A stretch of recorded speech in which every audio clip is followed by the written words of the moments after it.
Bueno, ¿qué es lo que habíamos hablado el día de ayer? Recordemos que estábamos viendo el objetivo que tiene que ver con caracterizar el Estado moderno, considerando las principales características o principales rasgos, como la concentración del poder en la figura del rey. Eso es lo que estábamos viendo el día de ayer. ¿Ya? Eh, Hablamos ya de lo que era el absolutismo, sistema político de gobierno que se extendió en Europa entre los siglos XVI al siglo XVIII, donde el rey concentró en sus manos todo el poder según derecho divino. Solo era responsable de sus actos ante Dios, y el cargo era vitalicio y hereditario. A ver.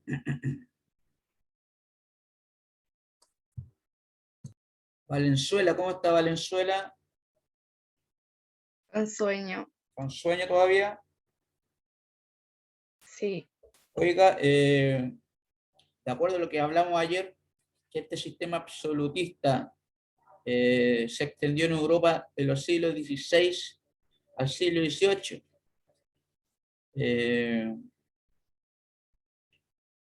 ¿Cómo se llama esto? Cuando hablamos del siglo XVIII, entonces, ¿de qué año estamos hablando?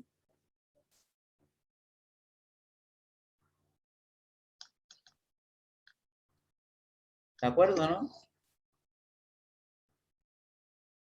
Sí, profe, pero aquí tengo el cuaderno, tengo que buscarlo. Siglo XVIII, acuérdense, tienen que grabarlo 1701 en adelante, ¿ya? Felipe López, ¿cómo está Felipe? Bueno, estamos tratando de hablar un poquitito lo que vimos ayer, ¿ya? Estamos retomando un poquitito, unos minutos, hablando de lo que es el absolutismo, ¿no? Estamos explicando el sistema de gobierno donde el rey tiene el poder absoluto, ¿ya? Que de alguna forma es concedido por derecho divino, que la Iglesia Católica le otorga este poder, ¿ya? Solamente tiene que rendir cuentas, dar explicaciones a Dios a través de sus oraciones, a través de sus actos. El cargo era vitalicio hasta la muerte y es hereditario, ¿ya? Al hijo hombre, porque si era hija, obviamente una hija eh, no podía mantener la herencia, no podía mantener la dinastía, porque lamentablemente la hija, en este caso, si tenía una hija el rey, solamente servía para que mantuviera algún tratado con alguna nación y la tenía ahí como para que se casara con el hijo del otro rey, ¿ya? Era para mantener lazos eh, de los nobles, ¿ya? Por lo tanto, el hijo tenía que ser hombre, ¿ya? Para mantener la herencia y la dinastía, ¿ya? Para que la familia real mantenga el poder. Estamos comentando eso el día de ayer. Vimos ayer las causas del absolutismo, la decadencia del mundo feudal, que ahora ya estos señores feudales no van a tener mucho poder, sino que ahora el rey absoluto va a tener poder. ¿Ya? Estos señores feudales ahora, acuérdense que los señores feudales tenían una parte de tierra, ¿ya? A su mando, pero esto va a ir en decadencia porque van a surgir estas figuras de reyes que no van a representar un trozo de tierra, ¿ya? Sino que van a representar a una nación. Ahora va a ser algo mucho más grande. El apoyo de los burgueses, recordemos que los burgueses era un grupo que maneja el poder económico, ¿ya? Son comerciantes de la época. Hoy en día hablamos de los burgueses, de los grandes capitalistas, hablamos de los grandes empresarios que son burgueses, ¿ya? Porque claramente este es un grupo que va creciendo a través del tiempo, ¿ya? Acá en esta época son comerciantes, ¿ya? Manejan la economía. En primera instancia van a apoyar a estos gobiernos absolutistas, pero después vamos a ver, cuando termina con el tema de la Revolución Francesa, vamos a ver que finalmente los burgueses fueron los que apoyaron que se acabara este sistema. Al principio lo apoyan, pero después quieren que se acabe. Después vamos a revisar obviamente por qué. Estos gobiernos absolutos de Europa, estamos hablando desde el siglo XV, perdón, del siglo XVI hasta el siglo XVIII, desde el año 1500 en adelante, siempre han gobernado con una influencia, tienen un modelo a seguir, que son los emperadores de Roma, ¿ya? Que antes los emperadores romanos tenían un poder pero tremendo, ¿ya? Por lo tanto, tenemos que de alguna forma tomar en cuenta eso. Se cobra impuestos, ¿ya? Así va creciendo la corona, va creciendo el gobierno, ¿ya? Se forman ejércitos permanentes. ¿Qué significa eso? Que antes de repente se formaba un ejército solamente porque había una guerra con alguna nación o con algún grupo por ahí, se formaba un ejército, ¿ya? Pero ahora va a haber un ejército permanente, a pesar que estén en tiempos de paz, igual va a estar ese ejército trabajando, ¿ya? Es como hoy en día que sabemos que nuestras Fuerzas Armadas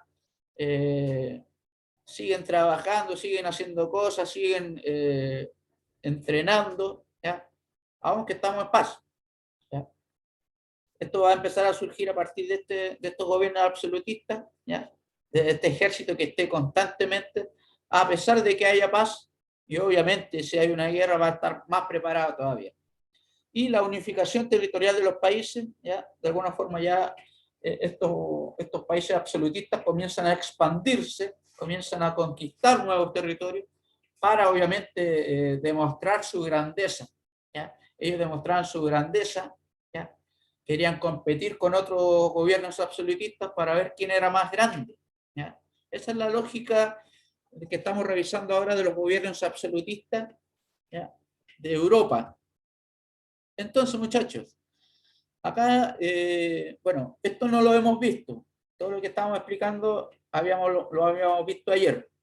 Esto vamos a continuar entonces para que usted siga con lo que habíamos visto ayer, para que continúe inmediatamente. Es el mismo objetivo, ¿ya? Estamos viendo las características de los estados absolutos y acá tenemos 4 puntos. Primero tenemos, dice, son estados nacionales, pues encierran pueblos de una misma raza y lengua. Eso hay que tenerlo claro acá, ¿ya? Como le estaba diciendo, la diferencia con el feudalismo, donde había un señor feudal que estaba a cargo de un territorio, ¿ya? Este gobierno absoluto se caracteriza porque es de carácter nacional, ¿ya? Porque el gobierno que él tiene, el gobierno que tiene, el territorio que él administra, todo ese lugar de alguna forma engloba personas de una misma raza y que hablan la misma lengua, ¿ya? Que tienen el mismo idioma, ¿ya? Esa es la característica de estos gobiernos absolutos, a diferencia del feudalismo que no tenía un carácter nacional, ¿ya? Solamente ellos estaban preocupados de que administraran bien la tierra que estaba al mando, pero no había un tema aquí nacional de que englobemos a estas personas porque, mira, se parecen a nosotros y porque hablan igual, ¿ya? Esto se da solamente acá en los estados absolutos, ¿ya? Eso es importante tener en cuenta. La gran diferencia con el mundo medieval. Acá estamos hablando ya de la edad moderna. Recordemos la línea de tiempo, la edad moderna, que ya estamos en 1453 para adelante, edad moderna, hasta el 1789, que es donde termina la edad moderna con la Revolución Francesa, ¿ya? Otro punto de característica, dice acá, son dinásticos, ¿ya? Porque su gobierno está a cargo de una familia real. Entre paréntesis sale ahí Casa de Austria en España y los Borbones en Francia. Ahora, pregunta para Nicolás Suárez. ¿Cómo está Nicolás? Bien, profe. ¿Despertó ya o todavía estamos pestañeando? Estamos ya más o menos despiertos, ¿no? Para poder hacer alguna pregunta. Sí, profe. Me imagino que sí. Bueno, de acuerdo a todo lo que hemos explicado, lo que vimos ayer, ¿qué significa que un estado absoluto en este caso los estados absolutos, ¿qué significa que sea dinástico? ¿Qué significa que sea un gobierno dinástico? ¿Tiene alguna idea de eso?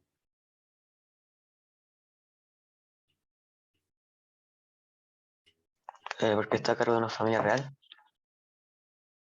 Ya, tenemos que ver. Mira, cuando yo le hago una pregunta, por ejemplo, dinástico, usted al tiro tiene que, bueno, dinástico, ¿de qué palabra viene? Dinastía, ¿cierto? Cuando hablamos de dinastía, ¿y qué es lo que significa la dinastía? Significa de alguna forma, como sale ahí, una familia que esté al mando, una familia que está gobernando. Por ejemplo, usted, Nicolás Suárez, supongamos que usted está en el gobierno, está gobernando Chile, ¿ya? Y claramente usted necesita sí o sí tener hijos, ¿ya? Necesita que el apellido Suárez prevalezca, necesita que el apellido Suárez se mantenga en el tiempo, necesita formar una gran familia para que su nombre prevalezca y perdure, ¿ya? Eso es más o menos la lógica, Nicolás, de estos gobiernos absolutos que dice son dinásticos. Le interesa que la familia real, en este caso cuando hablamos familia real, es la familia que está al mando, ¿ya? Esté a cargo y se mantenga a través del tiempo, ¿ya? Que usted tenga un hijo y ese hijo después tenga otro hijo y su nieto está al mando, su bisnieto, su tataranieto, y así se mantenga la tradición. Esa es la lógica de este gobierno absoluto. ¿Se entiende más o menos, Nicolás? Sí, profe. Muy bien. Entonces también, obviamente, como estábamos comentando en la clase de ayer, el poder del rey viene de Dios. O sea, todo el poder que tiene para tomar decisiones, no es que tenga un poder ahí, un poder así como místico, no es que tenga un poder así como una energía, con alguna bola espiritual, nada que ver eso, ¿ya? Acá se refiere al poder para tomar las decisiones, ¿ya? Entonces, todo eso, en teoría, desde el punto de vista de los estados absolutos, viene de Dios, ¿ya? Por lo tanto, cualquier decisión que tome el rey, si usted no la respeta, usted está en contra de Dios. Usted está cuestionando la autoridad del rey que viene de Dios. Por lo tanto, si usted está en contra del rey, usted está con el diablo, usted está con el demonio, ¿ya? Por lo tanto, usted tiene que respetar, acatar las decisiones del rey porque provienen de Dios, ¿ya? Imagínense cómo tenían sometida a la población en estos tiempos, ¿ya? A través del miedo, ¿ya? Porque si usted no respeta algo, le meten miedo y le dicen, oye, usted está de alguna forma cuestionando la autoridad del rey que viene de Dios, usted está en contra de Dios, ¿ya? Por lo tanto, imagínense el poder tremendo que tenían estos reyes, ¿ya? Y otra cosa, muchachos, que tienen que saber ustedes, en este momento de la historia en Europa, estamos hablando desde el 1500 en adelante, 1600, nosotros vamos a tratar de englobar 1700, ¿ya? En este periodo de la historia, no existe el concepto de ciudadano, ¿ya? Acá, en este momento, las personas no son ciudadanas, ¿ya? Acá lo que se le llama son súbditos, ¿ya? Por eso le llaman acá en este periodo a las personas súbditos del rey, ¿ya? Ahora, la pregunta es para ustedes, a ver, vamos a ver acá. ¿Cómo está Duam? Usted que siempre está atento.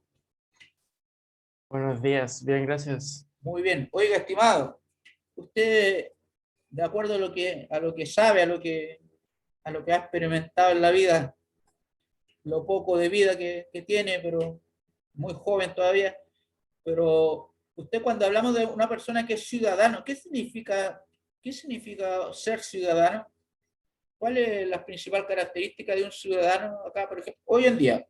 ¿Qué es lo que, qué es lo que se necesita para ser ciudadano? ¿Qué es lo que hace un ciudadano, en definitiva? ¿Tiene alguna idea de eso? Un ciudadano. Sí, o sea, todos los que estamos aquí somos ciudadanos. Vivimos en la ciudad y, o sea, en nuestro caso no trabajamos Perfecto. para la ciudad o para el país, pero pero vivimos en ella.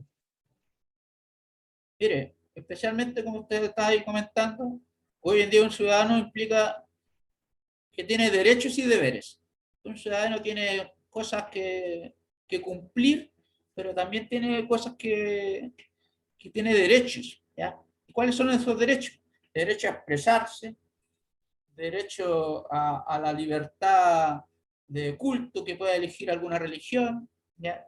Tiene derecho a votar para elegir algún representante, ¿ya? Esos son los derechos que tiene un ciudadano. Obviamente también tiene sus deberes, ¿ya? De cumplir con las normas del tránsito, ¿ya? Un montón de cosas, ¿ya? Esos son los derechos y deberes que tiene un ciudadano, ¿ya? Pero ese concepto de ciudadano, que estamos comentando ahora, en este momento de la historia que estamos tratando, no existe, ¿ya? Todavía acá no existe el concepto ciudadano, ¿ya? Por lo tanto, si no existe, quiere decir que las personas acá no tienen derechos, tienen solo deberes y tienen que solo hacer caso, ¿ya? Entonces eso para que entiendan. Acá en este momento son súbditos, y los súbditos solamente dicen que sí nomás. ¿Ya? Solamente usted, si le dan una orden, usted tiene que decir sí, ¿ya? No tiene que cuestionar. Acá no está esa libertad de cuestionamiento. Esa es la diferencia con los tiempos actuales. Por lo tanto, el poder del rey es tremendo, ¿ya? Ustedes traten de imaginarse un poco una sociedad en donde todos tengan que decir que sí nomás, ¿ya? Y el que dice que no, a la hoguera o colgado, ¿ya? Por lo tanto, esa es la lógica de este tiempo, para que vayamos entendiendo. Acá no existen los ciudadanos todavía, ¿ya? Después, con la Revolución Francesa, va a empezar de alguna forma a surgir ese concepto, ¿ya? De que la gente pueda participar y elegir, porque acá estamos claros que estos reyes no lo elige la gente, ellos se eligen solos, ¿ya? Por lo tanto, ahí para que vayamos viendo las diferencias con lo que hoy en día conocemos y lo que vemos, ¿ya? Que claramente en este momento no es, ¿ya? Eso tenemos que tener en cuenta.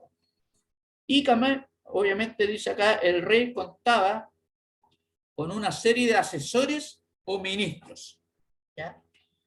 Esto que estamos en el punto 4 de las características de los estados absolutos, ocurre también acá en Chile, ¿ya? Por ejemplo, ustedes saben ya, por ejemplo, tenemos acá hoy en día a Sebastián Piñera, presidente de Chile, Sebastián Piñera, y todos dicen, pero Piñera está haciendo puras leceras, Piñera anda puro embarrándola, ¿ya? Como que anda puro tomando malas decisiones. Y claro, todos le echamos la culpa a Piñera, Piñera, Piñera, y efectivamente, pues él es el que está al mando, al igual que estos reyes que están acá. Pero usted tiene que saber también que Piñera está rodeado de asesores, está rodeado de gente que le da consejos. Y claramente uno puede decir, chuta, malos consejos le dan, ¿ya? Pero está rodeado de gente que le está diciendo las cosas, ¿ya? Y también obviamente de los ministros, ¿ya? Si él no hace toda la pega, él toma ahí su gente y decide darle los cargos a los ministros, y los ministros después finalmente toman muchas decisiones también, pues, ¿ya? Por lo tanto, el gobierno, uno dice el gobierno de Piñera, claro, el gobierno de Sebastián Piñera, que es el presidente, pero al final uno tiene que fijarse también con quién está gobernando Piñera, quiénes son esos ministros, cuál es el pensamiento de esos ministros, ¿ya? ¿Qué es lo que de alguna forma ellos piensan con respecto a todas las cosas? Hay que estar atento a eso, no es solo una persona al mando, ¿ya? Son varios, ¿ya? Acá, a pesar de que estaba el rey absoluto, igual tenía sus asesores y ministros, pero obviamente tenía más poder. Por ejemplo, acá en el primero G existirá un presidente de curso, ¿ya? Pero ¿quién es el presidente de curso? ¿Estaba presente acá el presidente del primer G, no? Yo, profesor, Usted es Valtierre, ¿cierto? Usted es la presidenta del curso del primero G. Perfecto. Entonces supongamos que usted tiene el poder absoluto acá. Usted como presidenta tiene el poder absoluto, ¿ya? Y puede tomar decisiones como usted quiera. Pero usted igual, a pesar de que pueda tomar alguna decisión, usted igual va a tener como la disposición de escuchar, tomar algún consejo. Por ejemplo, Duan le puede dar algún consejo y le va a decir, oye, Valtierre, cuando pidáis la plata del curso, en vez de 100 pesos, que sean 200 pesos. Por ejemplo, para las cuotas. Por ejemplo, tomar una decisión como curso y después la tesorera va a cobrar, obviamente. Pero, por ejemplo, usted puede tomar esa decisión y a lo mejor usted va a escuchar lo que dice Don y le va a decir, sí, tenéis razón, ya, vamos a hacer eso. ¿Y qué pasa? Que usted se dejó influir por el pensamiento de Don como asesor, ¿ya? Entonces, claro, ahí tomó una decisión usted, pero igual tomó un consejo, ¿ya? Acá los absolutistas hacían lo mismo. O había simplemente que Duan le puede decir eso y usted le puede decir, oye, ¿y qué te metiste tú? Mejor quédate callado, mejor. O sea, claro, pues, podría pasar eso, ¿ya? Y que usted tome una decisión de usted nomás, ¿ya? Claro, había algunos reyes en esta época que tomaban decisiones propias y no les interesaba lo que le dijeran, y habían otros que estaban con una disposición de escuchar y después tomar una decisión. ¿Se entiende más o menos la lógica de cómo funcionaban estos reyes en la época? ¿Se entiende más o menos, muchachos? Necesito que me vayan confirmando. Sí, ¿Ya? Pero obviamente Sí, profesor. uno puede tener un poder, pero igual tiene como una personalidad de escuchar y después tomar una decisión. O simplemente no escuchar a nadie, ¿ya? Y tomar la acción que corresponde, ¿ya? Eso es más o menos lo que está pasando acá con estos reyes absolutos, ¿ya? Bueno, muchachos, y acá tenemos cómo se va expandiendo este absolutismo por Europa. Y acá vamos a nombrar algunos países que son los más destacados, principalmente España, ¿ya? ¿Qué es lo que dice ahí? España dice, el Imperio Español, recordemos que América fue conquistada por el Imperio Español, ¿ya? Y en ese momento que nosotros, Chile y todas las naciones de América, fuimos conquistados por los españoles, justo en ese momento ya estamos hablando ya de un gobierno absoluto, ¿ya? El rey se llamaba Carlos V y Felipe II después. Y ellos son los representantes más puros del absolutismo que hubo en España, ¿ya? Entonces, cuando hablamos, recordemos que cuando se descubre, cuando está este encuentro entre dos mundos de España con América, 1492, o sea, terminando ya el siglo V, el siglo XV, ¿ya? Terminando el siglo XV, descubrimiento de América.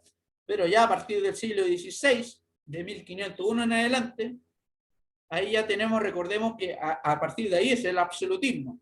Por lo tanto, todo lo que nosotros vivimos, los americanos, cuando conquistaron acá los españoles, estamos hablando ya de un gobierno absoluto, ¿ya? Los reyes que estuvieron acá al mando de España fueron los reyes absolutos, ¿ya? Y en España, los más característicos, Carlos V y Felipe II. Por otra parte, en Francia, para que usted recuerde, ¿ya?, el absolutismo de alguna forma donde desarrolló su más potente rey se llama Luis XIV, ¿ya? Luis XIV fue el representante más puro de lo que significa el absolutismo. Fue el rey más absoluto de todos dentro de Francia, ¿ya? También se le llamaba rey Sol, ¿ya? Por lo tanto, él tenía un poder espectacular, ¿ya?, tremendo, y siempre como que se le asocia a la frase el Estado soy yo, ¿ya? Este rey de alguna forma personifica lo que es el absolutismo en Francia, se llamaba Luis XIV, ¿ya? Y estamos hablando más o menos a partir de 1600, en donde estuvo este rey, ¿ya? Y en el caso de Inglaterra es un poco distinto a lo que estamos diciendo, porque allí se encuentra, dice, la primera fórmula alternativa. O sea que el absolutismo, como lo estamos entendiendo nosotros, en Inglaterra no se vivió así, ¿ya? En Inglaterra no vivieron un absolutismo como estamos hablando con España y Francia. Inglaterra fue distinto, ¿ya? Fue una fórmula alternativa. ¿Qué es lo que significa? Que acá en Inglaterra está la figura del rey, pero tienen, además del rey, tienen un congreso, ¿ya? Como parlamento, que gobiernan en conjunto, ¿ya? Acá no hay un rey solo, en Inglaterra, eso hay que tenerlo claro. En Inglaterra no hay un rey que toma las decisiones solo. En Inglaterra hay un rey y además está el Congreso, ¿ya? Un parlamento, por eso se llama monarquía parlamentaria, porque la monarquía hay un rey, pero también hay un parlamento que está gobernando en conjunto con el rey, obviamente, ¿ya? Inglaterra es un caso distinto. Francia y España son como los dos países que personifican muy bien lo que es el absolutismo, donde el rey tiene el poder total, ¿ya? Chiquillos, se nos acabó el tiempo, vamos a continuar porque tenemos después una horita más, ¿ya? Tenemos aproximadamente, vamos a ver el horario, tenemos a las 10:20 nos tenemos que reunir nuevamente, ¿ya? Así que ahí vamos a continuar con las temáticas.